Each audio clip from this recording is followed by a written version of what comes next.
رسول پاک کا وصال ہوا نا، حضرت بلال نے منہ سے لفظ ہی کوئی نہیں ادا کیا. کسی نے اپنا دکھڑا کسی انداز میں سنا لیا. حضرت عمر نے کہا، جس نے کہا حضور وصال کر کے گردن اڑا دوں گا. حضرت عثمان غنی نے کہا، خبردار کوئی مجھے آ کے نہ بتائے کہ مصطفیٰ وصال کر گئے. حضرت علی المرتضیٰ رضی اللہ تعالیٰ عنہ نے فرمایا، نہ بھائی میرے مصطفیٰ پر تو موت آتی ہی نہیں جس طرح آپ لوگوں پہ. سب لوگوں نے اپنے اپنے اظہار کر لیے نا، بلال نے کسی کو دکھ بتایا ہی نہیں. ایک کونے میں بیٹھ کے نا حضرت بلال اکیلے آنسو بہاتے رہے، کسی کو بتایا ہی نہیں، اکیلے روئے. ایک شخص کہنے لگا، یار بلال بولتا نہیں. کہا نہ بلاؤ اسے.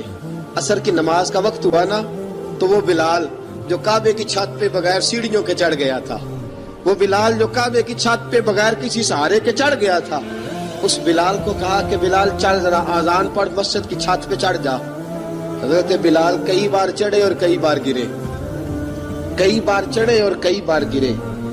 حضرت بلال حبشی رضی اللہ تعالیٰ نے آواز دی، کہا سلمان میری مدد کرنا، میری مدد کرنا. اب مجھ سے چڑھا نہیں جاتا، اب مجھ سے جایا نہیں جاتا. جناب سلمان فارسی نے بھی سوال نہیں پوچھا کہ بلال تو بیمار ہے، یہ نہیں پوچھا.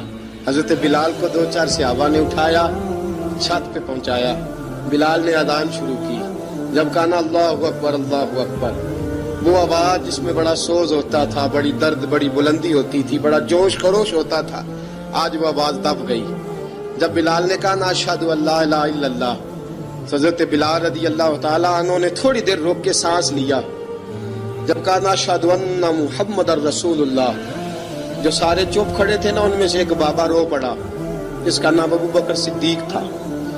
جب حضرت ابو بکر صدیق کی آنکھ میں آنسو آیا تو حضرت بلال چھت کے اوپر زمین پہ گرے، زمین پہ گرے اور کہا ابو بکر یہ ڈیوٹی کسی اور کی لگا دے، یہ ڈیوٹی کسی اور کی لگا دے.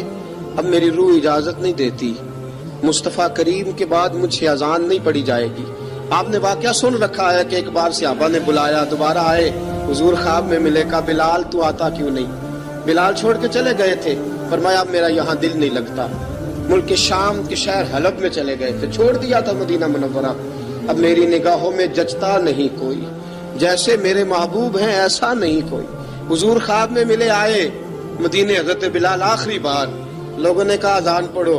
کہا مجھے وہ اذان بھول ہی گئی ہے جو مجھے مصطفیٰ کریم کے زمانے میں پڑھا کرتا تھا، مجھ سے نہیں پڑھی جاتی. نہ مجھے کہو، میں کیسے پڑھوں؟ امام حسن اور حسین نے آ کے دامن تھاما نا، تو کہا بیٹا میں تمہاری نانی کا بھی نوکر رہا ہوں، میں تمہاری ماں کی چکی بھی پیستا رہا ہوں، مجھ سے کوئی فرمائش نہ کر ڈالنا. میں نے نوکری کی ہے اور مجھے اگر اللہ نے توفیق دی تو میں تمہارے بچوں کے پیر بھی دھویا کروں گا. لیکن امام حسن رضی اللہ تعالیٰ عنہ نے فرمایا بلال ایک بار تو اذان سنانی پڑے گی. سنائی بلال نے اذان.